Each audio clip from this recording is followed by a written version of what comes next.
Hello and welcome. Let's assume that you have a network and you want to have a centralized server that is going to be providing the IP addresses to all the devices in your network. In that case, we don't want to have a lot of DHCP servers located in different points in your network. We need to have just one central server, and then if we have routers in any location in our network, those discovered messages will be redirected to that central server, and then we can still assign dynamic IPs to those devices, but now we have full control in just one place. And here is when a DHCP Relay agent is going to help. In this class, we learn how to configure that functionality in a router OS device. So let's explore and let's talk a little bit about the scenario. So for example, here we have two devices. One is a DHCP server, and then we have another router, and the router has two different local area networks. What we want at this point is to have just a central device managing all the IP addresses. So what we're going to do is that we're going to have pools for every network in that DHCP server, and if those devices here are sending a discover message, those messages will be sent to that DHCP server.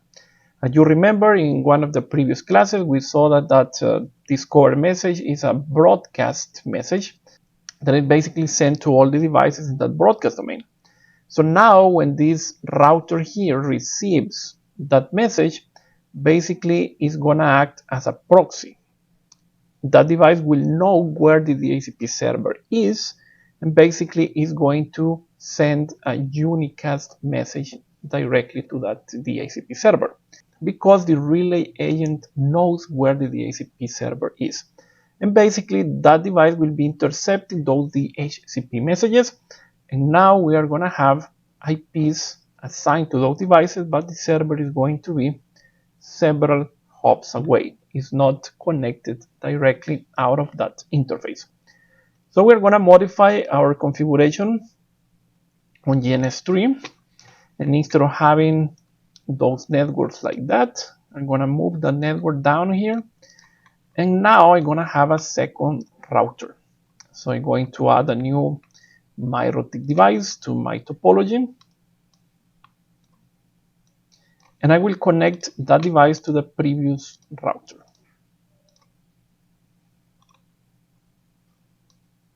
So we can see that that device is connected using the Ether4. So here we have Ether1. And the idea is that we are going to have a new local area network, and that is going to be on Ether2 here. So now we have a new router. We are going to be using DHCP to assign IPs to those devices in the local area network, but the server is going to be the previous router. We want to have everything in just one router. So that means that this device, the new router, is going to be a relay agent. So when that device is sending a discover message, that is going to be sent to the relay agent, and so on and so forth. Finally, this device is going to get an IP that will come from that server on the left. So at this point, we haven't covered routing. So all the traffic that is leaving out of the network will be using NAT. Eventually, once we get into the routing section, we won't require NAT because we are going to have routing between those two devices. So let's start with that device. So I will perform a basic configuration.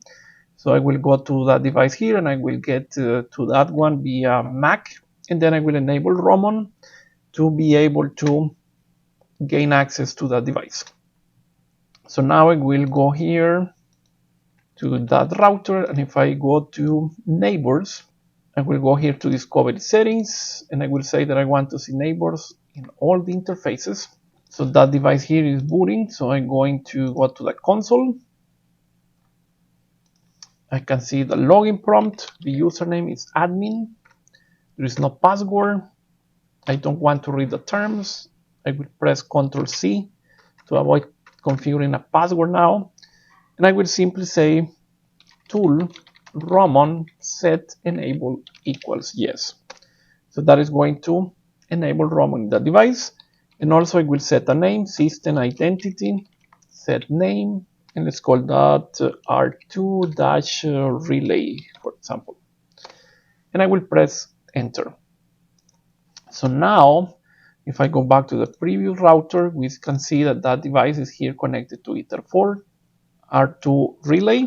And now we'll open the Winbox and we can get into that device by using Roman. So I will select the main CHR, I will connect to Roman.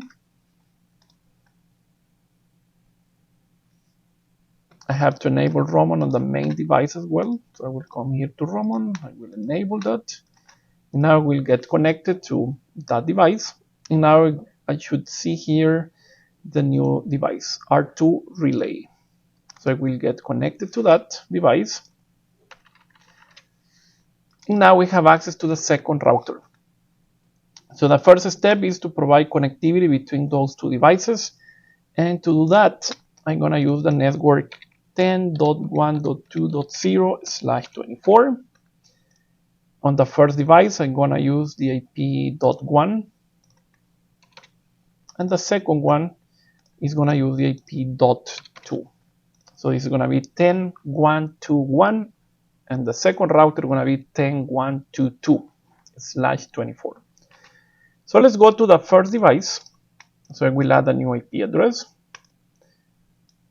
New entry, the IP 10.1.2.1/24. That is on the interface Ether4 because that's the one that is facing the second router. And then I will go to the second router. I will add an IP as well. So here I am in the second device, IP addresses, and I will add a new one, 10.1.2.2/24, Ether1. And now from this device, I should be able to ping the previous router. So I go to Tools, Ping 10.1.2.1. And you can see that they have IP connectivity. So now that IP can talk to that IP, and that IP can talk to that IP. So everything is working between those two devices. Remember that we haven't analyzed the routing process, so that section is coming in the future here in the course. So what we are going to do now is that all the traffic that is generated in the local area network will be sent to that IP here. So basically that is going to be a default route. All the traffic that is not local traffic will be sent to that router. And to do that, we need to add a default route in the second device, that device here. So I will go to that device, and we're going to go to IP, and then routes, and I will add a new route. This is the default route pointing to 0.0.0.0/0, and the gateway is going to be 10.1.2.1. That is the previous router, the one that is connected to internet. I click OK. So now those devices will be able to reach that cloud over there, but that router here won't have any idea about the network that we're going to be using there. So that means that we're going to use NAT for all the traffic that is leaving out of that device. That is going to be required now because we don't have a static routes. Once we get into that section, we are not going to require NAT in that device. That means that all the traffic leaving out of the interface Ether1 will be using the action masquerade. So that's similar to the action that we have in that router. So I'm going to the second device, IP, then firewall, NAT, and I will add a new entry. The chain is going to be source NAT because we want to change the source IP. The outer interface is Ether1, so all the traffic going out of the interface Ether1 will be masquerade. We click OK. And now we need to start working with the DHCP. So the network that we're going to be using here is going to be 192.168.40/24. So let's see which steps we need to follow in that relay agent and also in the server. There are two devices playing its role in this configuration. So we have the server, so this is going to be the centralized server, and the second one is the relay agent. So we'll go one by one performing the configuration. On the server, we can see that the configuration looks pretty similar to the configuration that we have performed with just a regular DHCP server. The only difference is that we don't have to configure an IP address from the network in one of the interfaces, because that IP is going to be on the relay agent. So you can see we need an IP pool, we need a network, we need to create a server, and then we're going to add a route that is going to be pointing to that remote network. So let's go with the configuration. If we check in our GNS3 topology, this is going to be R1. So now I am in the router. So the step number 1, according to our presentation here, is to create the IP pool. So we're going to allocate IPs from 100 to 199. The network is 192.168.40.0/24. So to do that, we'll go to IP and then pool, and here we need to create a new pool. So the name is going to be pool R2-relay, and then we're going to specify the range. The initial IP is going to be 192.168.40.100 up to 192.168.40.199. So that the range of IPs, all those IPs will be available to deliver to those remote clients. Now we can click OK. The next step is to create a network. So that network is going to contain all the options that will be pushed to the clients. So let's go to the server, IP, DHCP server, and under networks, we need to add a new network. The network is 192.168.40.0/24. The gateway is going to be 192.168.40.1. So we'll use that IP on R2 on the interface that is facing the users. The net mask is 24 bits, and we are going to send some DNS servers, the Google's DNS IP, and also 1.1.1.1 from Cloudflare.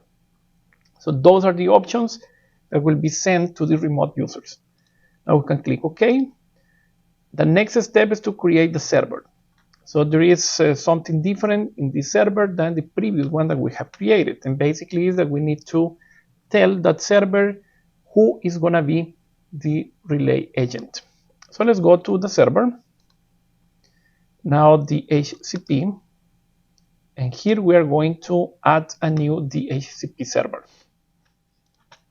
So first of all, we are going to set the name. So it's going to be server R2 relay interface. So the interface is the interface that server can use to reach the relay agent. So if we check our topology, this device here is the server. So if that server needs to go to the relay agent, it's going to be using the interface Ether4. So I'm going to select Ether4. So let's go to the server. So interface is going to be Ether4. Then who is going to be the relay? So the relay is the IP that the agent is going to have on the interface where the DHCP clients will be connected. So in this case, the IP there is going to be 192.168.41. So that is the one that we are going to set here. So 192.168.40.1. So that's the relay agent. Please note that this is not the IP of the agent on the interface connected to the server. It's the IP on the LAN side where the DHCP clients will be connected. Then we have the list time, and then we need to pick the address pool. So the address pool is going to be pool R2 relay, the IPs that we have created in one of the previous steps. And after that, we can simply click OK. So now we have completed 3 steps, and we're missing just one step. And basically, there is a route that is pointing to that remote network. We're going to have a section where we'll talk specifically about routing. So at this point, probably that is not going to make sense if you don't have previous routing experience. But basically the whole point here is that the server is going to receive those messages with the IP 192.168.41. And at this point, that router has no idea about where that IP is located. So basically, we need to tell that if this device needs to go to that network, it's going to send the packets to that device on the IP that is on Ether 1. And that is the IP 10.1.2.2. So now the server will be able to forward back all the responses that it's receiving from the relay agent. So let's go to the server, and to add routes, we are going to go to IP and then routes.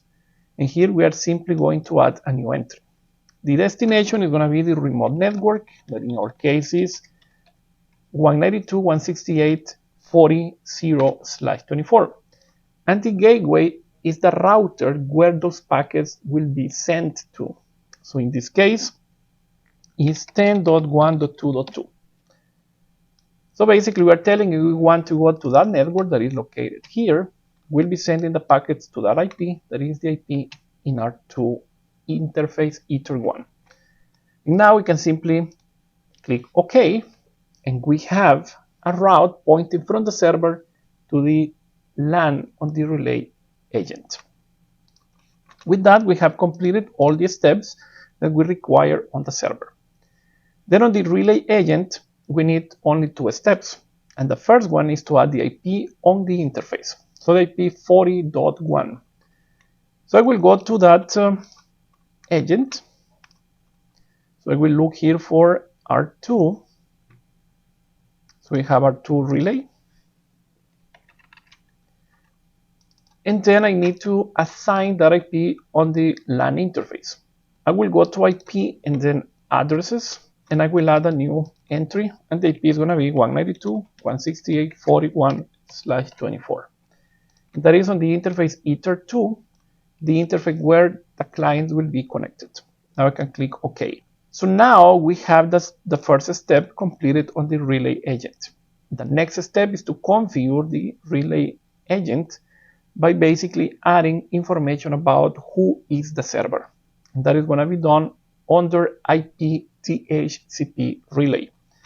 So I will go to that agent, and now IP, and you can see that additionally to client and server, we have an option for DHCP Relay as well.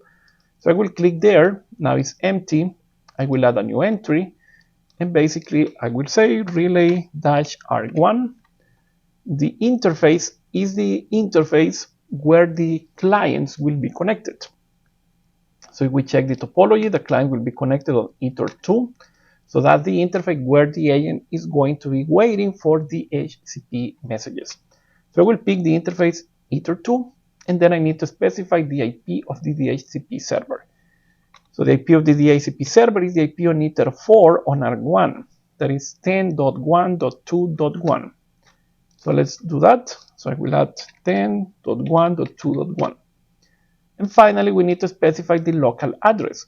So the local address is the IP on the interface where that DHCP clients will be connected. So in my case, that is 192.168.40.1. So basically, we're telling how to access the server, the IP of the server, and who is the local IP that is forwarding those messages to the server. And now you can simply click OK, and we have completed the configuration on the server and also on the relay agent. That means that at this point, if I come to my GNS topology and I try to go to that device, PC7, and that device tries to get an IP via DHCP, we can see that that device is going through the DORA process and it's gonna be able to get that IP. You can see that the IP is 192.168.40.199. So that IP came from the DHCP server. Let's see how the list section looks like in those two devices, on the server and also on the agent. If I go to the server and then IP DHCP server lists, you can see that here we have one IP that has been allocated 40.199. You can see that the server is server R2 relay.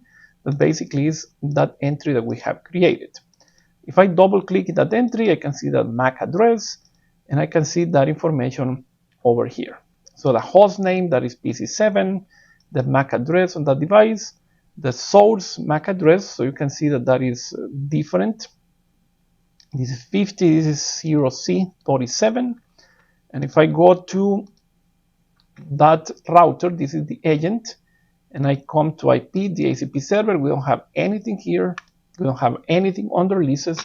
So basically now, all the control for the IPs that we are assigning to those devices in that remote router will be managed from a central point.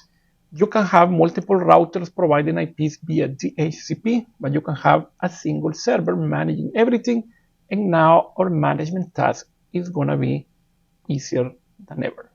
This is how we are going to deal with relay agents. I hope that this class has been informative for you, and I hope to see you in our next section. Thank you.